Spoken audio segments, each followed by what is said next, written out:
à tous. C'est une joie de faire votre connaissance.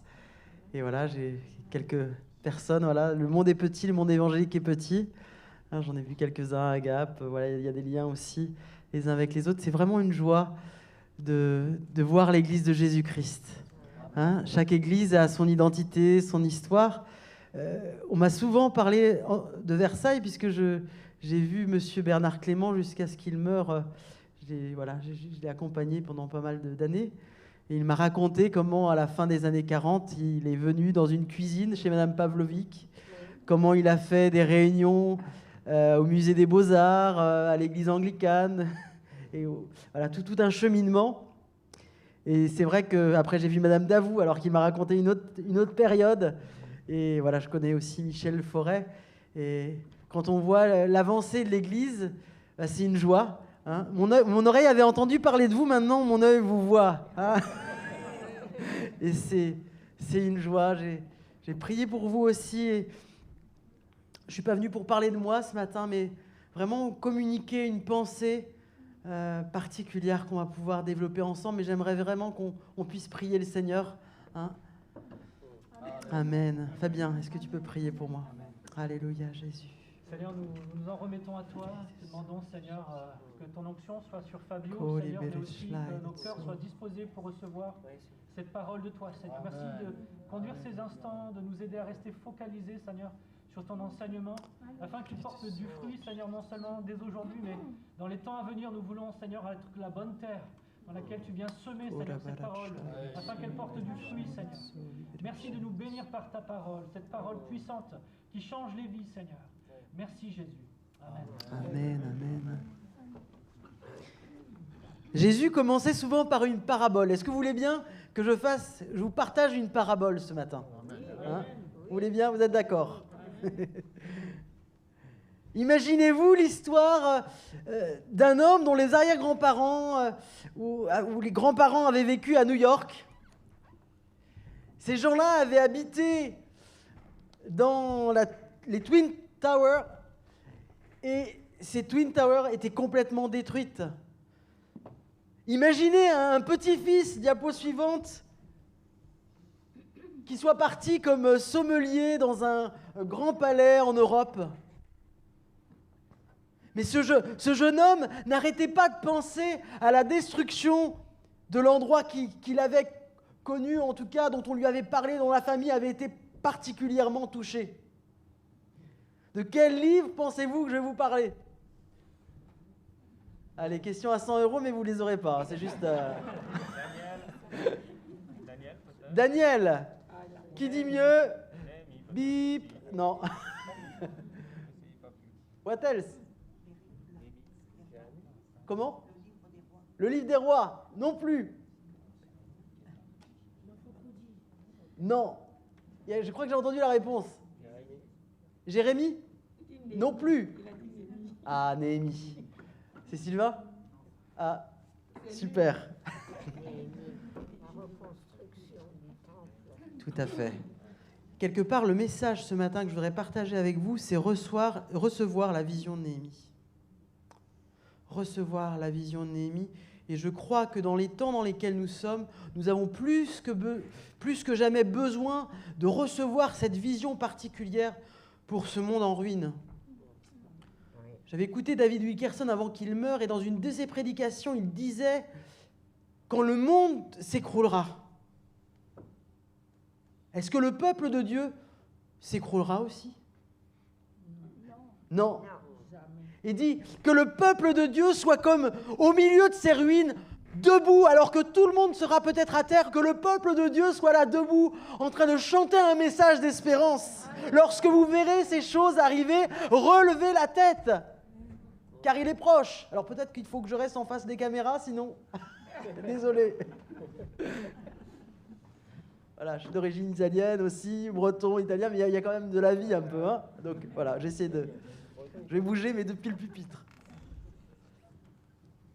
Dieu cherche un homme, cherche une femme qui se tienne sur la brèche en faveur du pays. Amen. Et je le dis plus que jamais, lorsque vous verrez ces choses arriver, relevez la tête Et alors que le monde s'effondre, que notre joie soit communiquée, que notre message d'espérance avec douceur, avec sagesse, que les gens ressentent la douceur de l'esprit. Mais comment se fait-il? Parce que là, on ne peut pas voir si tu souris ou pas. D'où te vient cette douceur dans le regard?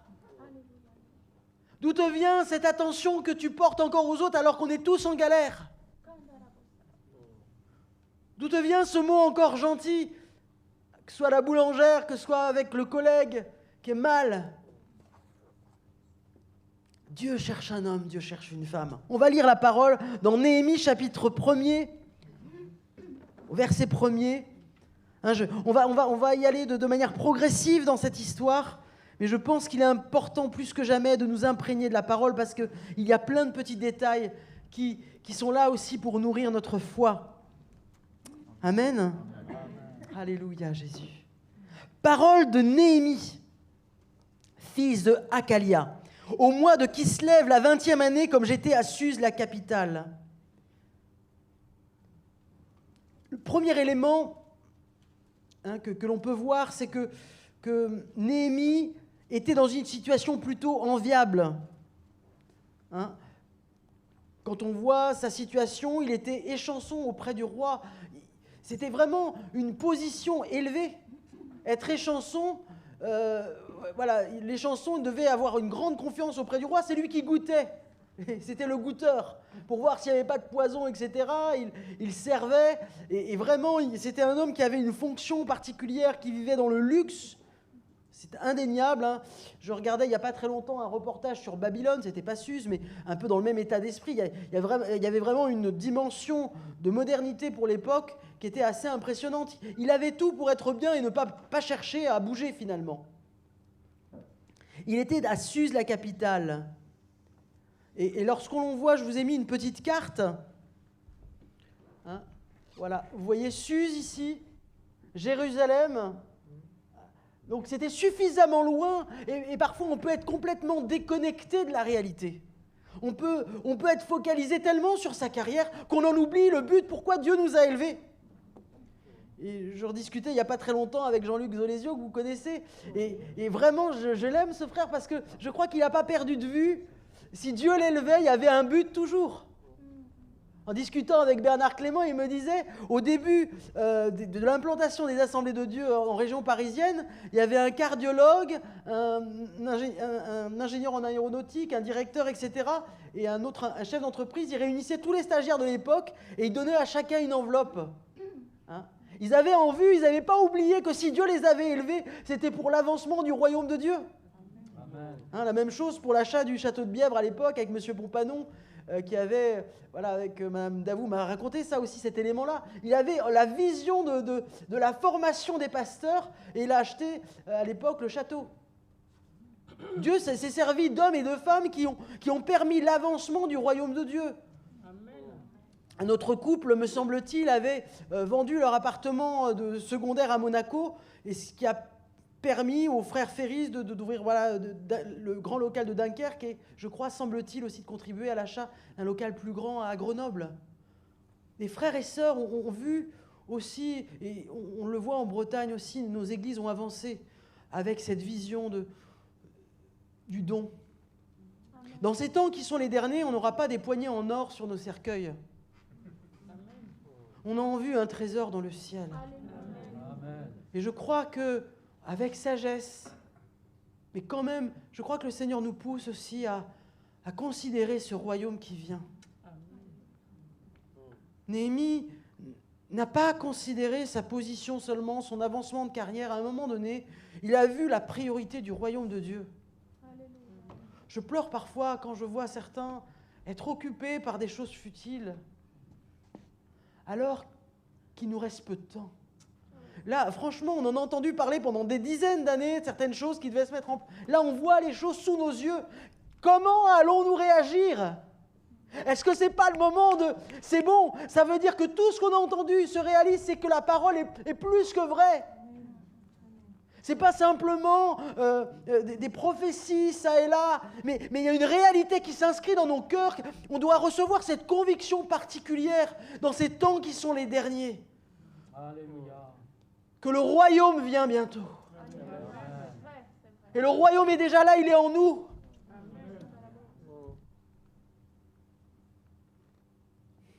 Seigneur Jésus. Ananie, au verset 2, l'un de mes frères et quelques hommes arrivèrent de Juda. Je les questionnais au sujet des Juifs rescapés qui étaient restés de la captivité au sujet de Jérusalem. Ils me répondirent, ceux qui sont restés de la captivité sont là dans la province, au comble du malheur et du déshonneur. La muraille de Jérusalem a des brèches et ses portes sont brûlées par le feu. Semble-t-il, d'après les commentateurs, d'après les notes, voilà, ça fait plus de 140 ans que les choses sont brisées. Bon, le temple a été reconstruit, etc. Mais la ville est encore en ruine. Ceux qui sont dans la captivité, ceux qui sont prisonniers, sont là dans la province au comble du malheur et du déshonneur. La muraille de Jérusalem a des brèches et ses portes sont brûlées par le feu.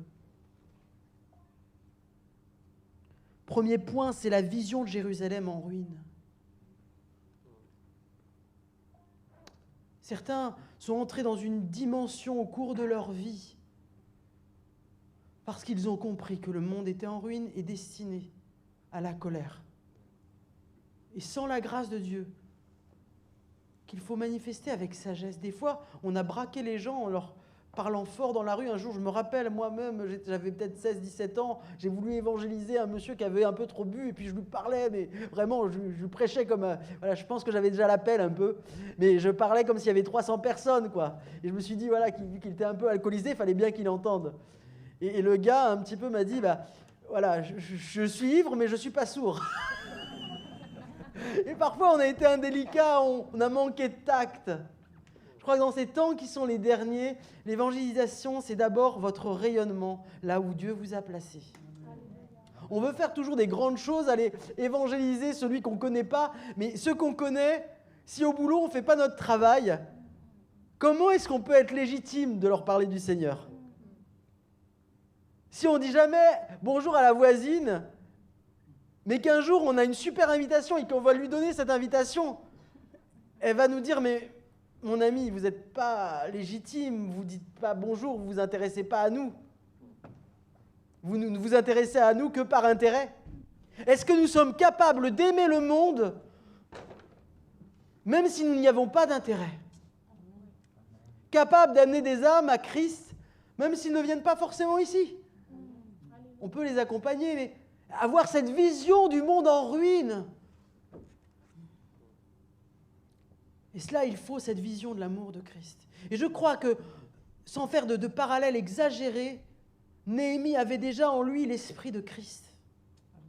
Capable de quitter un palais glorieux, Jésus a quitté sa gloire. Il n'était pas obligé de venir jusqu'à nous, mais il a quitté sa gloire pour venir au milieu des ruines d'Israël et d'aller jusqu'au bout. Et il lui en a coûté à Jérémie. Mais que Seigneur, nous puissions avoir cette vision. Le deuxième point se trouve au verset 4. Lorsque j'entendis ces paroles, je m'assis, je pleurais, et pendant plusieurs jours, je pris le deuil, je jeûnais, je priais devant le Dieu des cieux, et je dis, ah, Éternel, Dieu des cieux, Dieu grand et redoutable, toi qui gardes l'alliance et la bienveillance envers ceux qui t'aiment et qui gardent tes commandements. Que ton oreille soit attentive, que tes yeux soient ouverts pour exaucer la prière de ton serviteur. Je suis en prière pour toi, devant toi en ce moment, jour et nuit. C'est un homme qui va rentrer dans une dimension de prière face à un monde en ruine. C'est l'Église qui doit rentrer dans une dimension de prière.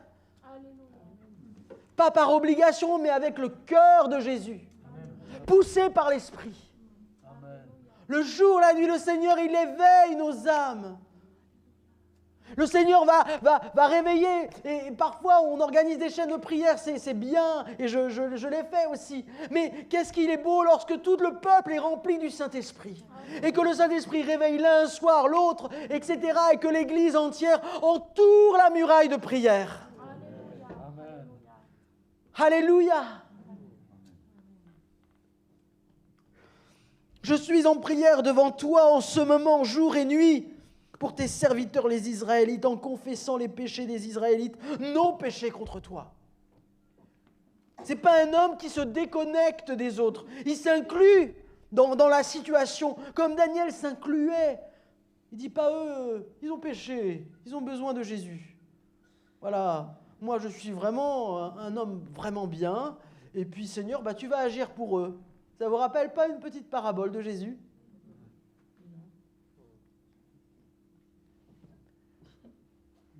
Néhémie était là, le cœur brisé, comme le publicain qui disait « Sois apaisé envers moi, Seigneur mon Dieu ». On est aussi responsable, on n'est pas déconnecté, on est dans ce monde où le péché parfois nous enveloppe si facilement. Je crois que Fabien est d'accord avec moi, le péché aussi m'enveloppe si facilement. Mes pensées parfois. On a fait des cours de baptême il n'y a pas très longtemps, on est vraiment heureux à Brest. Je le disais à un frère, l'église, il y a une dizaine d'années, il ne restait plus que 120 personnes. Après, toutes sortes de choses, il y a eu des essaimages aussi, mais aussi des difficultés. Et un frère était passé et avait dit « l'église enfantera encore ».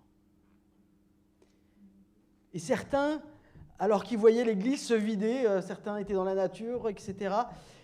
Et il n'y avait plus de dons spirituels, plus beaucoup. C'est ça. L'église vraiment diminuait. On saisit la parole, l'église enfantera encore. Amen. Et ils ont prié. Alléluia. Parce que lorsque Dieu a fondé l'Église, et je suis vraiment encouragé quand je fais l'histoire de nos églises en particulier, il y a souvent une direction particulière. Et lorsque Dieu a posé le fondement, même si parfois ce qui est bâti dessus est imparfait, si Dieu a posé le fondement, ça veut dire que c'est sa volonté à la base. Amen. Et les vents peuvent souffler, les tempêtes arriver. Si Dieu a dit « voici ma maison », il en prend soin. Et ce qu'il a commencé, il va l'achever. Et la gloire de la première maison était plus grande que la première. De la deuxième maison était plus grande que la première. On le voit dans le livre d'Esdras, où les anciens pleuraient, les jeunes avaient le feu pour dire « mais on va aller de l'avant ». La Bible ne cache pas les difficultés. Quand on voit l'Ancien Testament, entre le tabernacle, après le temple, la destruction, il y a reconstruction. Entre deux, il y a des questions, mais à chaque fois, c'est toujours plus grand. Ô Seigneur, mon Dieu, au verset 7, il dit « Nous avons vraiment mal agi envers toi. Et nous n'avons pas observé les commandements, les prescriptions, les ordonnances que tu as données à Moïse, ton serviteur. Souviens-toi de cette parole que tu prescrivis à Moïse. Lorsque vous serez infidèles, je vous disséminerai parmi les peuples. Mais si vous revenez à moi et si vous gardez mes commandements et les mettez en pratique, quand même vous seriez bannis à l'extrémité du ciel. De là, je vous rassemblerai et je vous ramènerai vers le lieu que j'ai choisi pour y faire résider mon nom. » Je prie pour vous à Versailles. Dieu a des promesses. Nous, aujourd'hui, on n'est plus 120, on est 350 à peu près. Bon, en dehors du Covid. Hein ? Et là, il y a eu 16 baptêmes, des baptêmes du Saint-Esprit. On est un peu étonné de ce que Dieu est en train de faire. En ce moment, les baptêmes du Saint-Esprit, on ne les explique même plus. Voilà, les gens sont baptisés du Saint-Esprit, ils viennent vers nous en disant c'est bizarre quand on prie, maintenant on parle comme hébreu. Ils n'ont pas eu encore les cours de baptême des fois. Et c'est encourageant.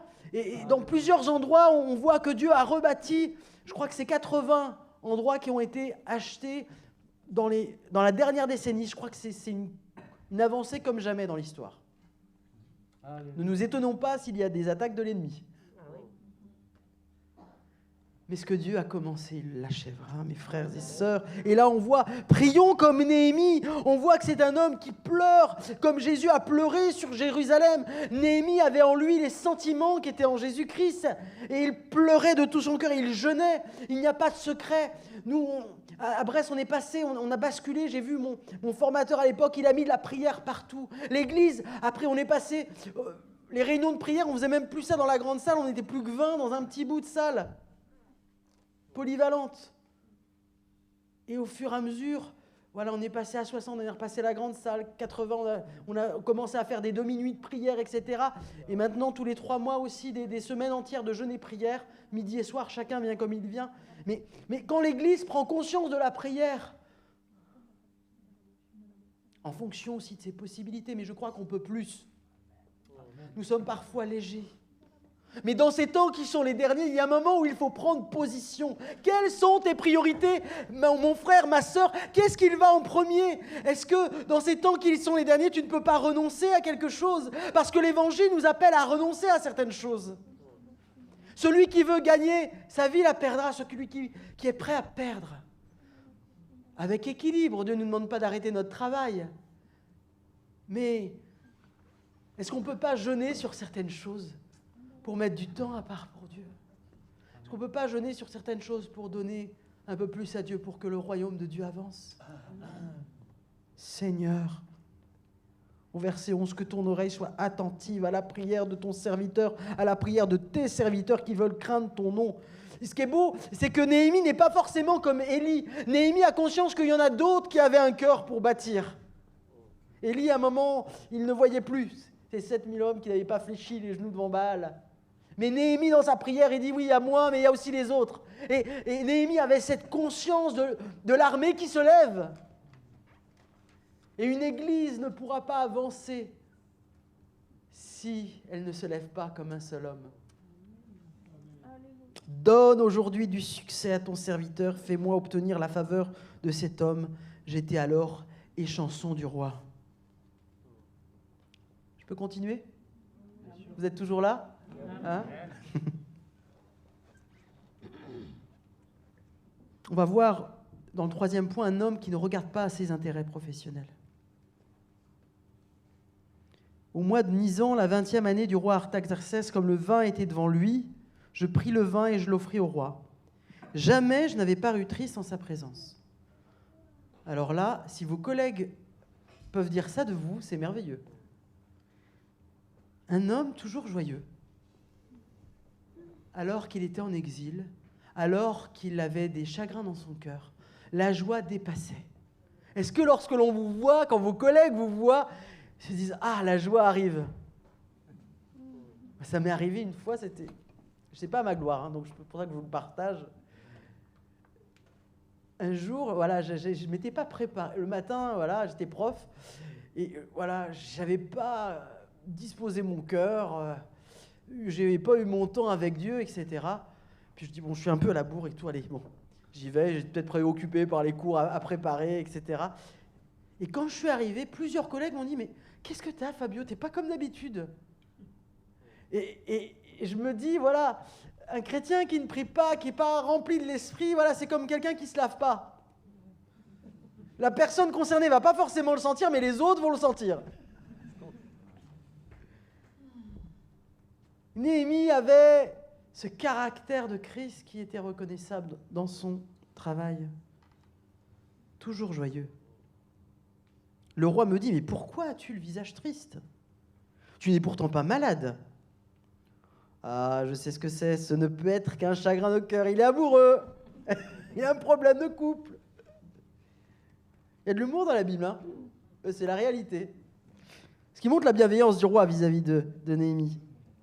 Je fus saisi d'une grande crainte, et je répondis au roi que le roi vive éternellement. Pourquoi n'aurais-tu pas le visage triste, alors que la ville où sont les tombeaux de mes pères est détruite, et que ses portes ont été dévorées par le feu? C'est un homme qui prend des risques, qui ose quelque part, un moment avec sagesse, un moment particulier. Il y a des gens qui manquent de sagesse dans le travail, qui parlent de Dieu à tort et à travers, qui, voilà, Dieu va m'aider, mais c'est pas tes frères. Ils connaissent même pas ton langage. Sauf qu'à un moment donné, quand la porte s'ouvre, et je l'ai vu auprès de plusieurs qui sont rentrés dans le ministère, qui étaient souvent instits à l'époque où il fallait donner plusieurs années à l'État, Dieu a ouvert le cœur de certains, inspecteurs scolaires. Il y a des temps particuliers, et Néhémie, c'est un homme qui semble sensible au temps de Dieu. Il y a un moment pour se taire et un moment pour parler. Et c'est vrai que dans le travail, moi j'ai vu avec certains collègues, rapidement on peut parler. Il faut le faire au bon moment, au moment de la pause, hein, pas au moment où on pourrait vous accuser de prosélytisme. Et puis à d'autres, le Seigneur m'a dit, tu te tais. À lui, tu ne lui parles pas. Je me rappelle d'un prof de philo où le Seigneur m'a dit, à lui, tu ne lui parles pas. Je dis, c'est bizarre, tu ouvres les portes pour les autres. J'étais en plus en lycée privé, donc c'était quand même pas infaisable. Au contraire, c'était plutôt valorisé de parler de Dieu. Mais lui, il ne fallait pas lui parler. Et un jour, 1 an et demi après, On était tout seul dans la salle des profs.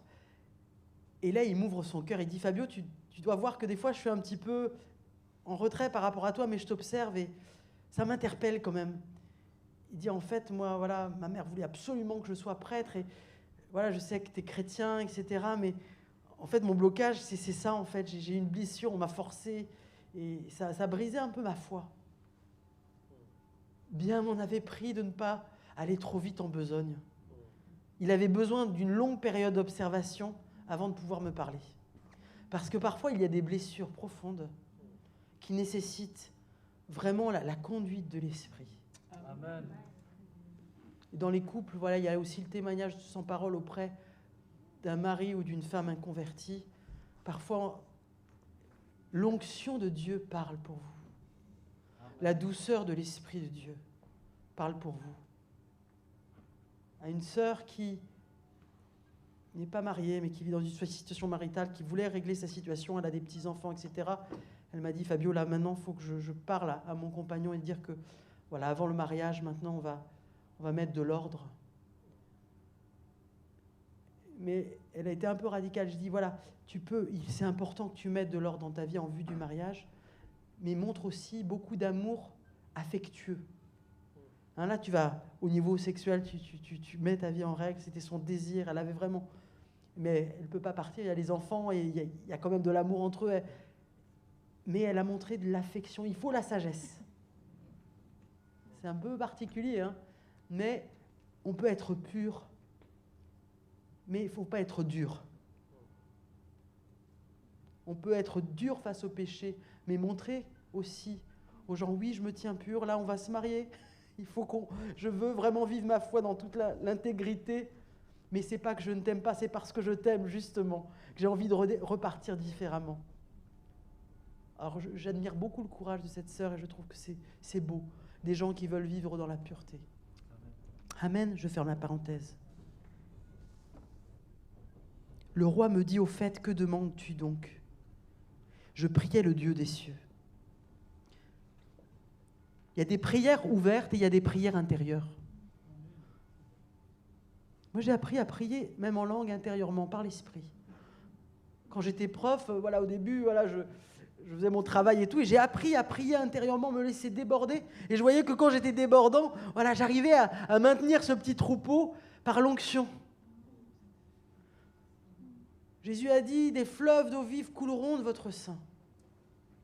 Et je crois qu'il faut apprendre à prier comme des ventriloques.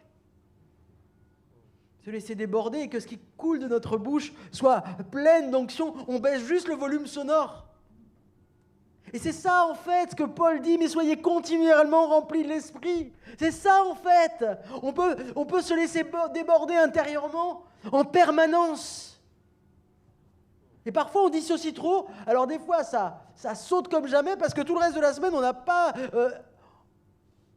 entretenu ce que Dieu nous a donné. Mais le but du parler en langue, c'est dans l'intimité au quotidien. Amen. Et moi, je change le volume sonore quand je suis dans la voiture. Alors les gens, je crois que je suis au téléphone. Alors là, j'y vais plus que jamais.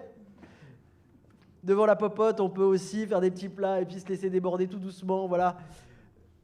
Et puis, au travail, vraiment se laisser déborder face à des situations, face à notre patron, Que le Seigneur nous donne cette sagesse pour vraiment être débordant de l'amour de Dieu. Amen. Est-ce que vous êtes débordant de l'amour de Dieu ? Est-ce que vous... Et vraiment, moi, ça a changé ma compréhension. Quand j'ai vu, en fait, que Paul disait « Mais moi, je parle en langue plus que vous tous », je me suis dit « Mais mince, moi, c'est pas comme ça que je vivais la chose. » J'attendais toujours des visitations. Mais nous ne sommes pas des visitations seulement, nous sommes une habitation. Jésus habite en nous. Et nous ne vivons pas de petites, de piqûres du Saint-Esprit de temps en temps. Mais non, il faut entretenir sans cesse. Amen. Car celui qui parle en langue dit d'excellentes actions de grâce, des mystères à Dieu. Il se construit. Alors, vous êtes en édification permanente. Alléluia. Amen. Et que celui qui ne l'a pas encore reçu ne se culpabilise pas. Une petite mamie qui était chrétienne, Un jour, elle me dit, moi je ne l'ai pas reçu encore. J'ai dit, mais mamie, ça déborde là, ça doit être là, juste là. Ah bon, vous croyez? Elle était juste timide, on a prié, pouf. Ah mais c'était dans ma tête depuis longtemps. Alors vous culpabilisez pas. Mais des fois, vous vous êtes mis une pression qui fait que ça ne sort pas. Mais c'est là. Le Saint-Esprit est en vous. Et celui qui a reçu Jésus dans sa vie a déjà le Saint-Esprit. Il faut juste laisser le robinet couler encore un peu plus. Et des fois, c'est juste là. Et combien m'ont dit, mais voilà, je sentais déjà des paroles qui venaient dans ma tête, je n'osais pas les prononcer. Mais Dieu ne va pas prendre votre langue. Il va aussi, voilà. Et à un moment aussi, il faut faire le pas de la foi. Amen. Alors, vous culpabilisez pas, demandez encore. Alléluia, Jésus. Je priais intérieurement. S'il te plaît, ô roi, si ton serviteur a sa faveur, envoie-moi en Juda vers la ville des tombeaux de mes pères pour que je la rebâtisse. Ce qui est étonnant, c'est que c'est un échanson, c'est un sommelier, il sert le vin. Il va recevoir un appel pour construire. Dieu parfois nous appelle à des choses incroyables. Je vous parlerai peut-être à une autre occasion de sœurs, de frères qui ont eu des appels particuliers alors qu'ils n'étaient pas toujours formés pour la chose, mais Dieu équipe celui qui l'envoie. Le roi auprès duquel la reine était assise me dit alors « Combien de temps ton voyage durera-t-il et quand seras-tu de retour ?» Il plut au roi de me laisser partir et je lui indiquai une durée. Alors, je pense que la durée indiquée par Néhémie était moins longue que les 12 ans, semble-t-il, qu'il a passé là-bas. Des fois, le Seigneur nous embarque dans des voyages dans la vie qui nous dépassent. Sommes-nous prêts à lâcher prise? Comme avec Abraham et Sarah. Chérie, je m'en vais, Dieu m'a appelé. Ah bon? Où est-ce qu'on va? Je ne sais pas. Ça va durer combien de temps? Oh, un certain temps. Même un temps certain. Le pas de la foi. Puis je dis au roi, s'il te plaît, au roi, qu'on me donne des lettres pour les gouverneurs des provinces de l'autre côté du fleuve, afin qu'ils me laissent passer jusqu'à mon arrivée en Juda, et une lettre pour Asaph, garde forestier du roi, afin qu'il me fournisse du bois, de la charpente pour les ports de la citadelle près du temple, pour la muraille de la ville et pour la maison où je me rendrai. C'est un homme qui réfléchit. Le Seigneur ne nous a pas déconnecté le cerveau quand il nous a rempli de l'esprit. Il nous a renouvelé l'intelligence. Et il sait qu'il faut qu'il anticipe, qu'il a besoin de lettres de recommandation, etc. Son esprit est renouvelé par le Seigneur. Et j'aime bien, c'est cette deuxième lettre qu'il a demandé pour le garde forestier pour qu'il fournisse du bois. Ah, je ne peux pas lire ça sans dire Seigneur, mais fournis-moi cette vision de la croix. Fournis-moi du bois, Seigneur mon Dieu, afin que je n'oublie pas ce que tu as fait pour moi. Et lorsque je vais aller construire avec toi, que ce sacrifice vivant soit dans ma bouche, soit dans mes lèvres, soit apporté aux autres pour les aider. Il a anticipé afin que le bois soit fourni, pour que la construction soit efficace. Sans l'œuvre de Jésus, on ne bâtit rien. Que Dieu nous aide. Ô Seigneur, mon Dieu, fournis-moi. Il dispose, le roi, en notre faveur, les circonstances. Je me rendis auprès des gouverneurs des provinces de l'autre côté du fleuve et je leur remis les lettres du roi. Le roi m'avait fait accompagner par les chefs de l'armée et des cavaliers. Vous avez vu? Souvent on lit ça comme ça, on a l'impression qu'il y va tout seul. Mais Dieu va pourvoir au-delà de ce qu'il a demandé. Par les chefs de l'armée. Il aurait pu avoir juste des soldats, mais Dieu lui envoie les généraux. Le roi déclenche une protection particulière. Et par des cavaliers. Des cavaliers auraient suffi. Ayons cette vision, et on a parfois besoin de la voir, cette vision, comme le prophète avait demandé pour son serviteur, mais ouvre-lui les yeux pour qu'il prenne conscience que nous ne sommes pas seuls. Notre église aurait dû être détruite, l'église de Brest aurait dû être détruite. Mais c'est sans oublier les chefs de l'armée. En faisant l'histoire, j'en suis à peu près à 400 peut-être historiques d'églises. Je vois des récurrents dans chaque ville, les récurrents ce ne sont pas les mêmes, les attaques sont différentes. Vous, c'est le côté nomade. C'est particulier quand même. Hein. Monsieur Parizet m'en avait parlé, Monsieur Clément m'en avait parlé. Voilà. Mais quelque part, voilà, on prend conscience plus que jamais de la réalité de l'Église. Dans d'autres villes, c'est des fausses doctrines et des groupes entiers tous les 10 ans qui se séparent de 30. Dans d'autres, c'est le pasteur qui tombe malade. On ne lutte pas contre la chair et le sang, mais contre les principautés et les dominations. Et des fois, c'est des attaques en règle avec une bombe où c'est comme un signal de mort. Mais gloire soit rendue à Dieu qui nous a toujours délivrés et qui nous sommes avec les bons chefs de l'armée, avec des calavaliers qui vont peut-être plus vite que nous pour déjouer, et les anges qui sont là pour ceux qui doivent hériter du salut, serviteurs au service de l'Éternel. Mais il y a un combat spirituel. Diapo suivante.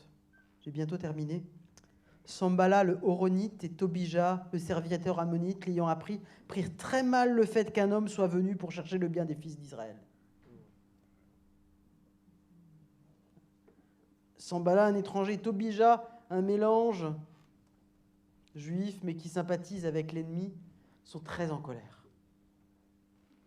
On le voit au verset 19, Sambala, le Horonite, Tobija, le serviteur ammonite, et Geshem l'arabe, l'ayant appris, se moquèrent de nous, nous méprisèrent et dirent, mais que faites-vous là? Vous révoltez-vous contre le roi? Et à d'autres moments, ils vont se moquer, mais allez-vous rebâtir, un petit renard va venir, mais votre œuvre, elle va être détruite. Quand tout se mélange autour de nous, au moment où on va se lever, il va y avoir un combat particulier. Dans une ville, à chaque achat de locaux nouveaux, au moment où le pasteur qui avait ouvert 2 locaux à 20 ans d'intervalle, et à chaque rendez-vous avec l'agent immobilier, un homme possédé était là au lieu du rendez-vous. Et le même, 20 ans après, sans qu'il soit au courant du rendez-vous. C'est bizarre, Mais on a vaincu et les choses ont pu avancer. Je vais vous résumer la suite que je vous encourage vraiment à relire chez vous, où là, Néhémie va aller de nuit dans la ville, il va regarder les murailles, il va se diriger vers la porte de la vallée, en direction de la source du dragon et de la porte du fumier. Il va affronter des réalités, d'abord dans la prière, il ne dit rien à personne, il va observer les choses. Dieu nous demande vraiment, comme autour de Jéricho, d'avoir une stratégie où on observe, où on prie intérieurement, où l'on voit comment le diable a attaqué et on va nous aussi scruter pour être là comme des réparateurs des brèches. Oui, il y a la porte du dragon, la source du dragon et la porte du fumier. Les portes étaient dévorées par le feu, ça entrait, ça sortait. Et il y a des moments comme ça, il n'y a plus de discernement, ça rentre, ça sort. Mais Dieu va permettre de refermer cette muraille afin que le peuple soit dans une solidité, soit identifiable et identifié, que l'ennemi n'ait plus de prise. D'où l'importance de la libération de certaines choses. Il va falloir parfois prendre Tobija et le dégager du temple.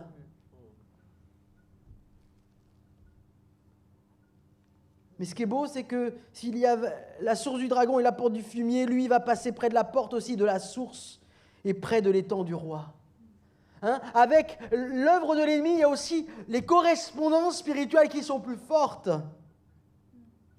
Et là, il est là, sur sa petite bête, sur sa monture. Je passais par la porte de la source. Il n'y avait pas de place pour la bête qui était sous moi. À un moment, il faut descendre de son piédestal. Il faut accepter de ne marcher que par la foi, sans nos appuis humains. Et là, il monte de nuit par le torrent. Quelque part, il y a l'idée de monter à contre-courant. Mais le miracle avec Dieu, c'est que, quelle que soit la force adverse, le Saint-Esprit souffle plus fort et nous pousse, même à contre-courant. Et c'est cet homme qui marche à contre-courant de nuit, et là, il va s'adresser au magistrat, au chef de famille à un moment donné, une fois qu'il a bien inspecté les choses, après des jours de jeûne et prière, à un moment, il va élever la voix, il va parler aux grands sacrificateurs. Et il va leur dire, vous voyez le malheur où nous sommes, Jérusalem est détruite et ses portes sont brûlées par le feu. Venez, rebâtissons la muraille de Jérusalem et nous ne serons plus dans le déshonneur. Et je racontais comment la bonne main de mon Dieu était sur moi. Ils dirent « Levons-nous et bâtissons ». Et ils se fortifièrent dans cette bonne résolution. Et là, c'est terminé. Ils se lèvent ensemble. Il y a une armée qui se lève, on l'a chanté tout à l'heure. Les musiciens peuvent s'approcher. Armée de l'Éternel. Que ferons-nous? Il y a des gens qui attendent. Si on ne passe nos journées qu'à regarder le complotisme, la télé, les infos, essayer de convaincre. Dieu ne nous a pas appelés à prêcher le complotisme. C'est écrit. Il y a des choses qui vont se mettre en place. J'ai fait des cours de géopolitique et voilà, il y a déjà 14 ans, un homme qui voyageait dans le monde, il dit « Notre seule solution, c'est un gouvernement mondial avec une monnaie unique. » Voilà, il rencontrait les ministres, etc. Bon, on le sait. Est-ce qu'on va passer nos nuits à chercher les détails de l'accomplissement de ces choses ? Ou alors on va se lever pour proclamer la bonne nouvelle. Dieu nous a appelés à être prédicateurs de la bonne nouvelle. Ne perds pas ton temps avec ces choses. On est lucide, on s'interroge, on s'instruit. On peut quand même scruter les temps dans lesquels nous sommes. Mais toujours dans la vision de dire, mais Seigneur, comment tu vas transformer l'essai ? Comment est-ce qu'on va pouvoir toucher notre génération ? Amen. Amen. Alléluia. Qui d'entre vous est de son peuple ? Qui veut se lever ? Les pasteurs tout seuls, ils ne peuvent rien faire. Ils ne peuvent rien faire. On va s'épuiser seulement. Mais si chacun se lève à sa place, dit Seigneur, moi je vais me lever, je vais reconsidérer un peu ma vie, mes priorités. Il faut que ça change un peu dans ma vie. Il y a des choses que je fais qui me prennent beaucoup de temps. Je vais reconsidérer les choses pour entrer dans tes plans. Seigneur, mon Dieu, qu'est-ce que je peux faire pour toi ? Seigneur, mon Dieu, moi je sers le vin. Je ne suis pas un constructeur. On va voir, vous pourrez lire chez vous. Dans cette construction, il y a aussi des orfèvres, des parfumeurs. Arrêtons d'avoir des arguments pour dire je ne peux pas, j'ai pas le temps, j'ai d'autres priorités. Il y a un moment, c'est des choix que Dieu nous demande à chacun. Il y a même, je crois, un homme orfèvre avec ses filles qui servent l'Éternel. Ça ne se faisait pas d'amener ses filles. Mais il y a un moment où le Seigneur va dépasser les choses pour nous amener, pour sauver le plus grand nombre d'âmes. Qui d'entre vous est de son peuple ? Qui veut rechercher la présence de l'Éternel jusqu'à ce qu'il déborde comme jamais ? Ce n'est pas tes blessures qui doivent t'arrêter dans ta marche. Ce n'est pas tes déceptions des hommes. Que ce ne soit pas des arguments pour dire je ne sers plus l'Éternel parce qu'un jour, j'ai été brisé dans mon service. Tu as juste rencontré l'expérience de Tobija qui t'a déçu, qui t'a blessé, mais c'est juste l'œuvre de l'ennemi. Et même, parfois, on peut blesser. Même les mieux disposés peuvent blesser parce qu'à ce moment-là, eux-mêmes vivent un combat.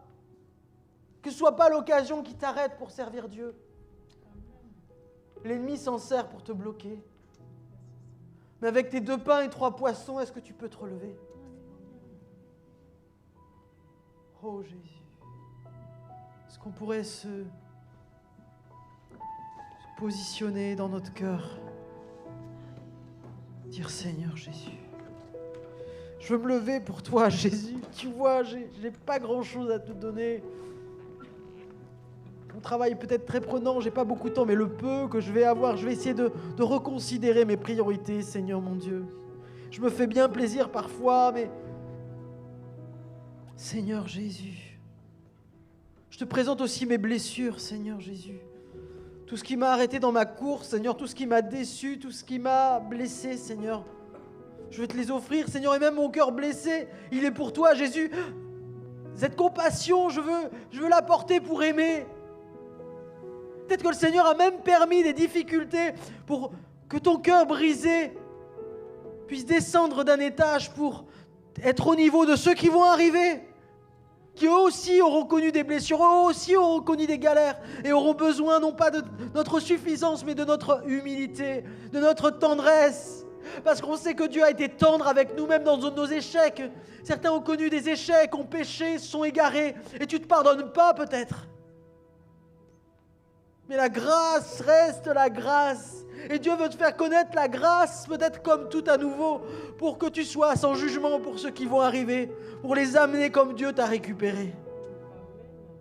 Alléluia. Tu es peut-être seul et tu te dis c'est dur de servir Dieu seul, mais dans ta solitude, tu vas pouvoir aussi faire des choses que tu ne pourrais pas faire autrement. Et lève-toi pour le Seigneur. Le Seigneur a encore des choses avec toi à faire. Alléluia. Alléluia, Jésus. Alléluia, Seigneur, mon Dieu, purifie mon cœur.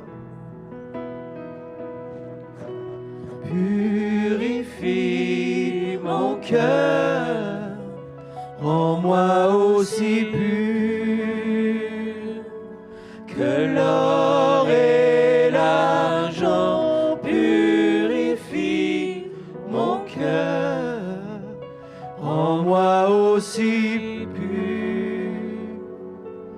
que l'or. Purifie nos cœurs, Jésus.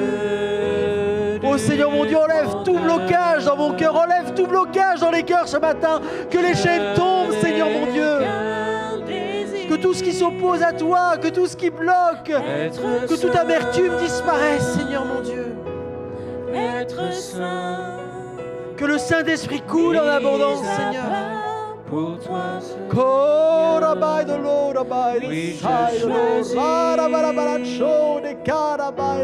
d'être saint, mis à part. Pour toi, mon seul maître est prêt à t'obéir.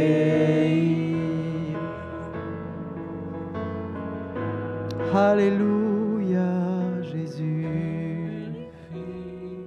Nos cœurs, ôte la souillure et sanctifie-moi, purifie mon cœur.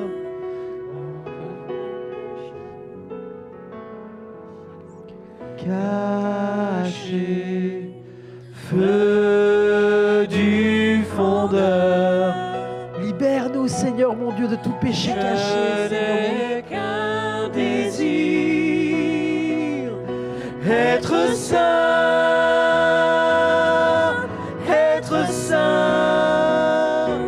mis à part pour toi, Seigneur. Oui, j'ai choisi d'être saint, mis à part pour toi, mon seul maître est prêt à t'obéir.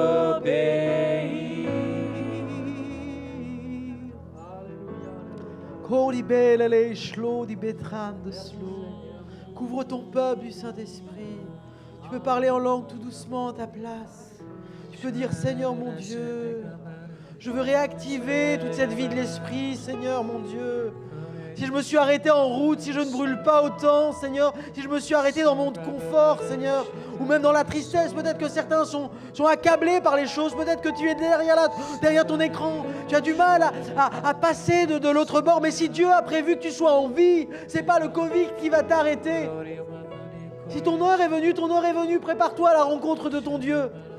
Mais si ton heure n'est pas venue, que tu aies le Covid ou pas, tu seras vivant pour l'Éternel, tu le serviras. Et tu apprendras même des difficultés. Alors ne vis pas dans la peur. Ne sois pas esclave de la peur. Quitte ta zone de confort. C'est maintenant où nous pouvons encore être témoins. Dans le ciel, nous serons dans l'adoration, nous aurons des missions particulières, mais il y a des choses que l'on peut faire maintenant. Ne dis pas, je suis trop âgé, je suis trop jeune. Ne dis pas, je suis trop occupé, je suis trop blessé. Dis, Seigneur mon Dieu, tel que je suis, je viens. Fais de moi ce que tu veux, Jésus. C'est le temps de se mettre à part et moi-même, dans ces temps de Covid, j'ai essayé de régler des choses encore en moi. Que chacun s'éprouve soi-même, s'examine soi-même. Et des choses qui sont bloquées depuis des années peuvent être réglées maintenant. Alléluia, Jésus. tu rebâtis cette maison. Tu embarques dans une nouvelle saison. La joie du Seigneur est notre force. La joie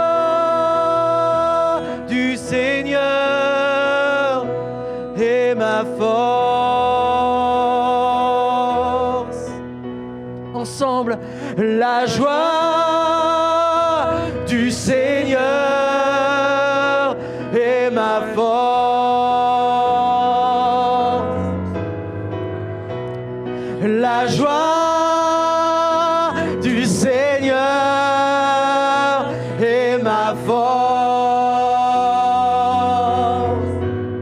La joie remplit mon cœur, la joie du Seigneur remplit mon cœur. Nous rebâtirons ta maison. Nous irons vers les nations. Alléluia. Que dans cette ville de Versailles, cette région, Seigneur mon Dieu, il y a des cœurs en ruine, Seigneur mon Dieu, qui attendent sur le bord du chemin, qui sont là, et nous sommes préoccupés par nos problèmes professionnels, par nos problèmes personnels. Mais les gens sont là, ils attendent qu'on se décentre de nous-mêmes pour aller les chercher.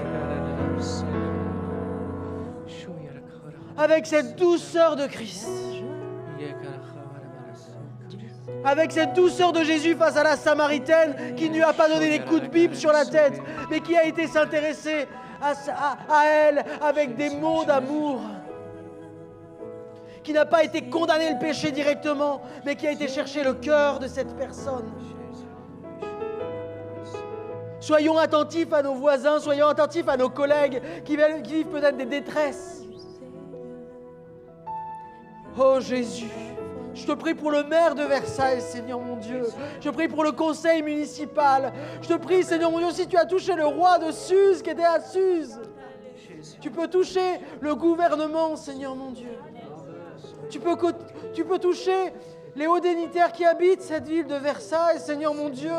Tu peux toucher le plus bas tombé, Seigneur mon Dieu. Parfois, nous nous préoccupons seulement d'une catégorie sociale, mais toi, tu bénis toutes les catégories sociales. Il y a des gens qui sont riches et seuls. Qui ira les chercher? Il y a des gens qui sont pauvres et abandonnés. Qui ira les chercher?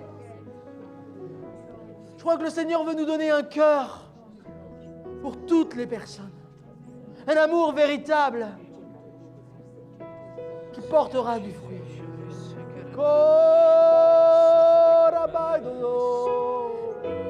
Oh, souffle Jésus. La joie du Seigneur est ta force. Alléluia.